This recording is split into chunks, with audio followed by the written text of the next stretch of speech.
Kind of wish I had Bill here, an engineer, so I could jettison all this stuff we don't need. So what now? Well, the first thing we're going to do is reset the experiments and get the science, because that is why we're here. Second thing we're going to do, check the contract building to see if we have any thing for this body now that we're orbiting it. We got, this is Avu, Ian, and Ari, because we are actually fairly short on money. Like, I still don't think have we updated the R&D another level yet? Granted, we're about to get a ton of World First Awards, but we still have not upgraded the R&D, and that is the bottleneck right now. So we need money available. There's only 3 available? Why? Oh, max 7. Plant flag on reticulum. We just went there. Science station from surface critical. Plant flag on gold. We just went there. That's not fair. Okay. So we're not going to get any help in the money department. So we better do as many landings as possible. As many flag plantings as possible. Oh, we still have to do the satellite repair. So I think one of the next episodes will just be grinding out a bunch of the contracts. Instead of actually going to new places, because we need a bit of money. Because, like, to go to the next cool places, we either need to endure the pain of gravity assists, or we need to unlock the overpowered interstellar engines. And in order to unlock the power of interstellar engines, we need money and science. And we don't have money, and we don't have a lot of science. Okay, so what's our game plan here? We definitely want to correct our inclination at the highest point as possible. Because we may not go to Ari, but we are definitely going to Ian.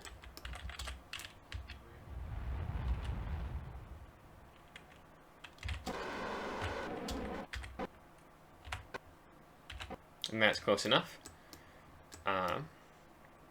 The next thing we want to do is we want to actually raise our periapsis a bit, because it is inside the app. Hold on. We can aerobrake. This has never ever gone wrong before. This is 100% likely to succeed. Okay, so what's the atmosphere? The atmospheric pressure is 0.1 atmosphere. So I think 30 kilometers is a good first approach. I'm going to regret saying that. But we are going to attempt to utilize aerobraking to capture us into a lower Avu orbit. Now, in the event that this fails, Bill will have to do some premature landing. Bob will have to do some premature landing. So I'm going to go ahead and get him into the landing craft just in case. And if this goes wrong, we forfeit all of the science from the moons, unless we can take back off into orbit with this ship afterwards, which is honestly a possibility. I think I can do this lower. It's like I'm still going a kilometer per second. Like there's no way this will slow us down by a kilometer per second, right? Like we have a total of 4 minutes in the atmosphere. If we want to slow down by like a kilometer per second, that is an average deceleration of like 1,000 divided by 240. That's like an average of almost half a G, I think. And we're not going to get half a G out of this atmosphere. It is lowering at a visible rate, though. And I am going to take this opportunity to do some science. Because we are indeed decelerating. Not very fast, but we are decelerating. And in fact, we actually may be decelerating too fast. So I'm going to point myself prograde so we don't decelerate significantly further. That is a lot of re-entry heat. Are we going to... Okay, so we're going to be a bit low. So we should have aerobraked a little bit higher.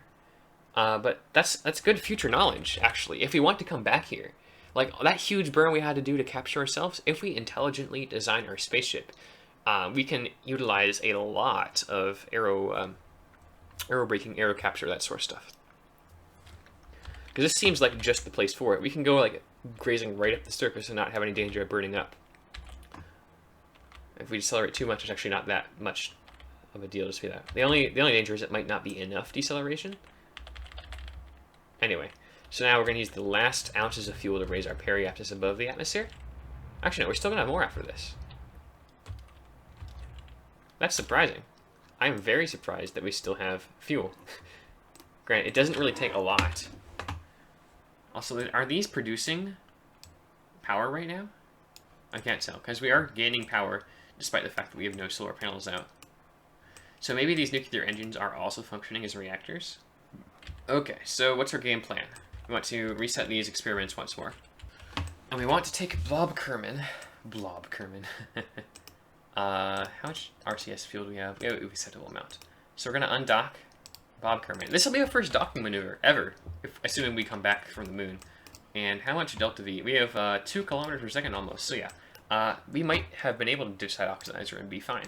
So we're going to go to this moon first. And the first thing we're going to do for that is we're going to take a prograde burn at some point. Here-ish would probably have us... Yeah, we can encounter it here. Yeah.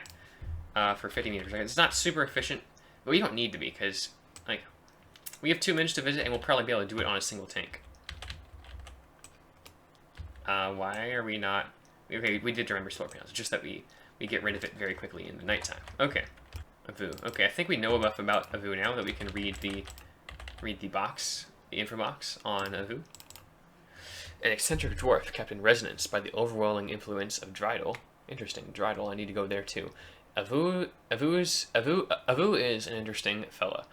Avu's an interesting fellow, believed to have once been entirely covered in ice and harboring a single larger moon. Said moon's disintegration, as it moved ever inwards, has twisted and turned Avu's geology, creating a large swath of darker material, chasms cutting through the terrain, a raised edge encircling the equator, and a rather impressive ring system. Okay, so we have interesting geology, and we want to try and land near some of that interesting geology. Oh, going through the rings, whee! And here's our maneuver to get into... What moon is this again? This is... Ein? I want to call it Ein now. I was calling Ian before. Ein. And there's our maneuver.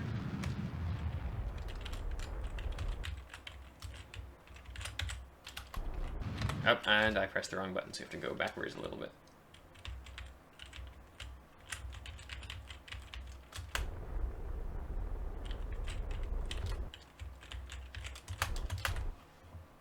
And accomplished. We still have our encounter, right? No, we don't.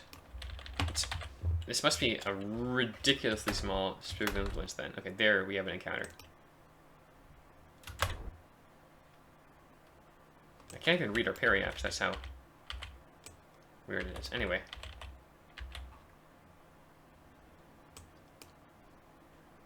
So, can we see Ein from here? So there's... what planet is this again? I keep forgetting the name of the planet. This is Avu. And we're going to the moon of Ein, which should be close enough to be visible out my window if I was looking the correct direction. It should be behind me-ish, right? No, it's... There it is. I see it. Oh, that does not look, Granted, it's still in the darkness. So we might get some of the weirdness that comes with really small moons and gravity in this game. So I will quick save just in case, because that is a common glitch that happens with smaller moons, is sometimes you get really weird velocity things after you exit the sphere of influence. Which goes away upon a quick load. Wow. But I can't see it much from this side. That's a 2-kilometer periaptus. I wonder how...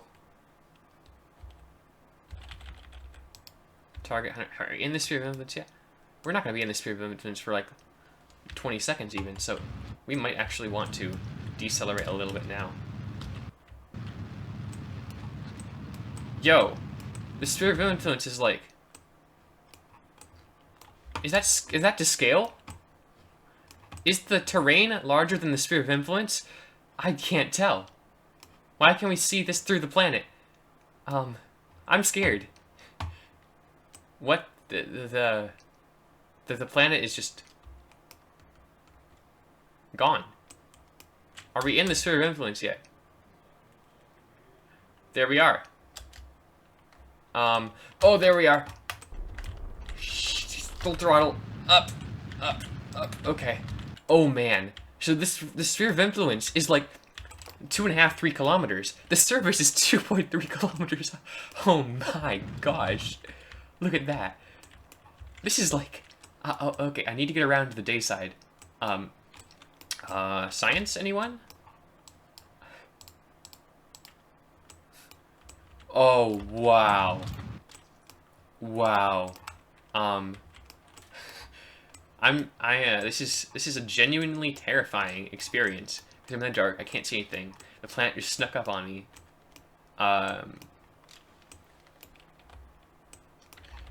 Can I look up body information? What's the sphere of influence? Minimum safe altitude is 0. High space out is 3 kilometers. Body rotation. Surface gravity. Escape velocity. Surface gravity is 34.81 millimeters per second squared.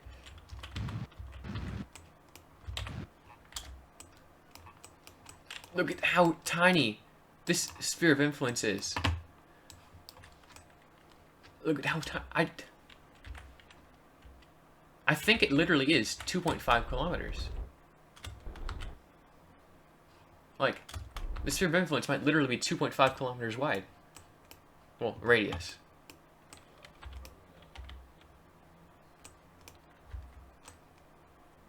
So time warp, like, too much. We're going. So can we actually get into an orbit here? I think it might be wise to instead attempt a landing at the North Pole.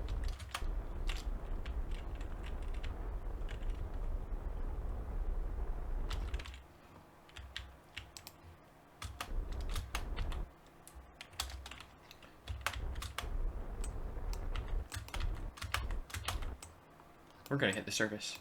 Is the surface actually, like, bigger than the sphere of influence, or is this... Oh, man. Oh, man. Help. Help. Okay, so the sphere of influence is, 5 kilometers. Okay. Is that diameter or radius? Okay. Okay, if we go prograde here. Okay. So, that implies that our sphere of influence is indeed only 2.5 kilometers wide. We are like 30 meters above the sphere of like below the sphere of influence,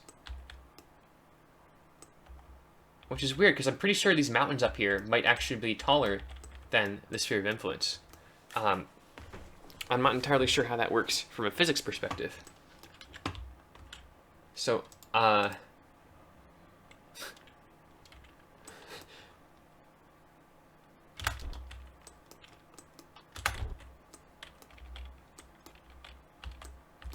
we're gonna hit that. We're gonna hit that mountain. That mountain is higher than us. I am genuinely okay. Okay. Let's new plan.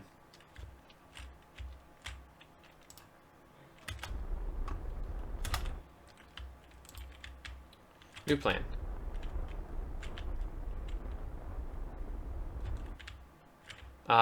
Which can I go north or south more easily? I can go south more easily. So let's go to the South Pole.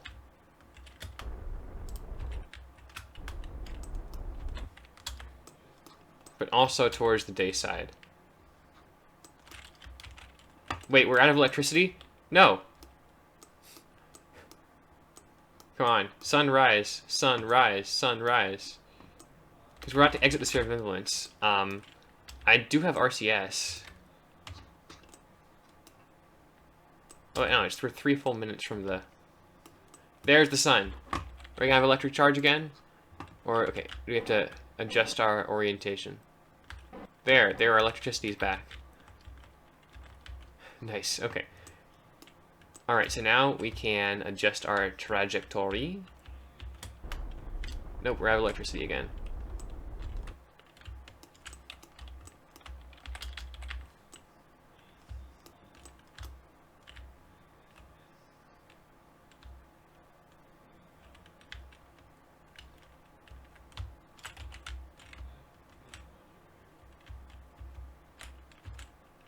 Wow, the electricity struggle is real.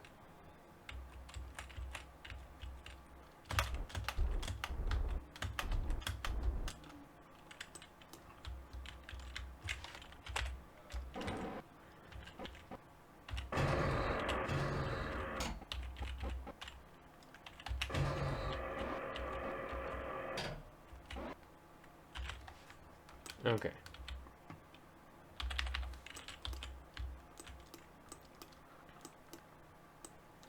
Alright, let's just wait a little bit until we're at a bit more hospitable place around this planet. And then we're going to land, we're going to recharge our batteries. It's going to be great. See? South Pole, much more hospitable.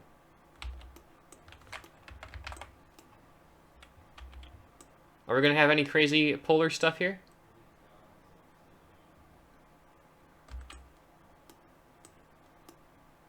That's crazy.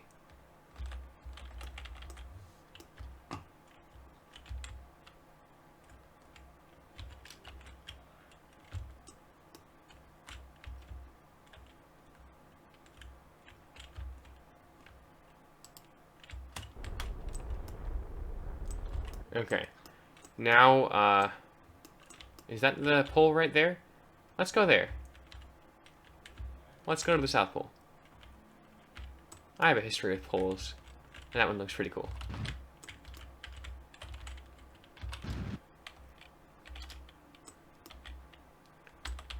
Oh, no, that's the pole. I'm still going to land over there because it looks cooler. Okay, how about... Because we want to be able to see the sun. That's like the #1 constraint. Is this going to be too deep? Let's try for this peak right here.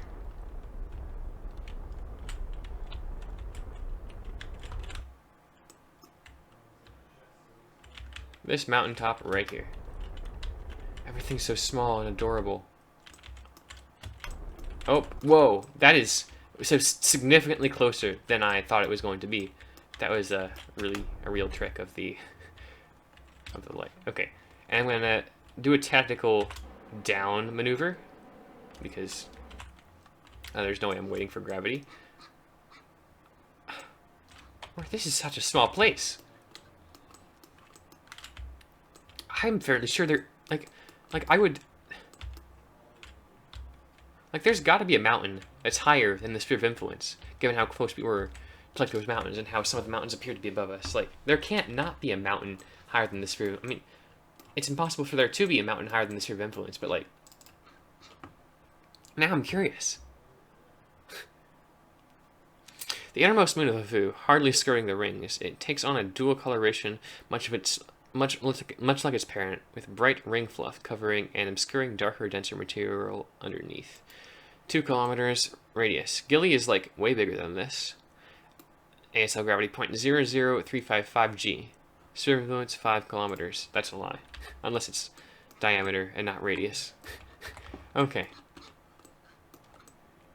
Wow. Anyway, congratulations, Bob Kerman. You're the second Kerbal ever to land anywhere, besides, like, anywhere, like, else, basically. So we're gonna transmit all this stuff. Wait. Analyze atmospheric composition from Ein's surface. There's an atmosphere? There's not an atmosphere.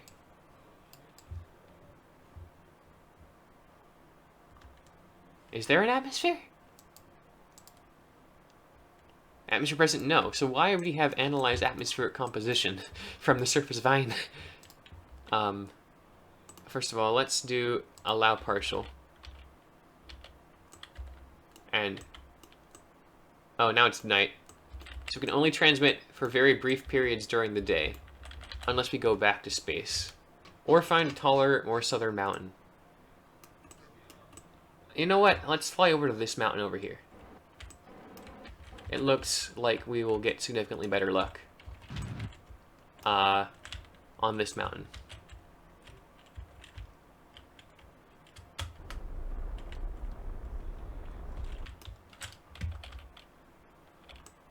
That's a really deep crater. And if I was in that crater, I'd probably be stuck like forever because I wouldn't be able to charge my batteries. Granted, I could still pilot it, it wouldn't be fun. It would not be a good experience. If I lived here, I feel like I would get lost. A lot. It's a curious little planet. Moon. Not even a moon, it's more like just a rock. If you can't even orbit at the equator, is it even a moon? I seriously thought I was about to hit that before I like got here.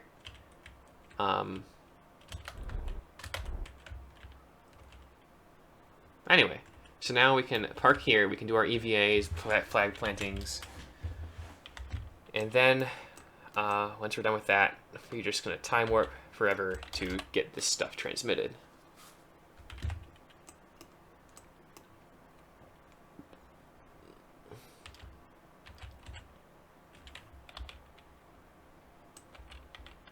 Let's get some power. Oh, we're not even gonna get a full battery charge here, are we? Yeah, the sun's gonna set. Okay. We can just go back into space and transfer once we're there. Why didn't I think of that? Alright, let's EVA report from just above, store experiments. Then we can take service sample, EVA report, plant flag. We're kind of in the darkness, but there we are. It's gonna tip over. Ah! It's gonna tip over. Come on, Bob, get back in. Anyway, okay. Now hopefully, let's go towards the sun so we can see this planet like in all its glory. We're gonna see where the sphere of influence cuts off. We're gonna quick save before that. And we're gonna transmit all this science once we have the power to do so.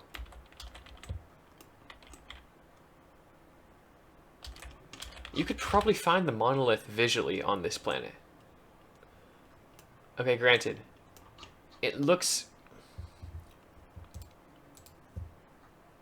Oh, no, the sphere of influence is probably right. Just that equatorial radius and the surface is like different. Like, as the sphere of influence is measured from the planet center, and I was measuring from the planet surface. Okay, that's fair. Okay, so this is probably a bit too big to find the monolith visually. And now we're out of the sphere of influence, so the model has been unloaded. Oh, and we probably couldn't find the monolith even if we tried. So, it's a weird flying saucer type thing. Huh. Far more terrifying than it had any right to be. And see, it's going away super fast. That's the glitch I was talking about. So we're gonna have to quick save and quick load to alleviate that.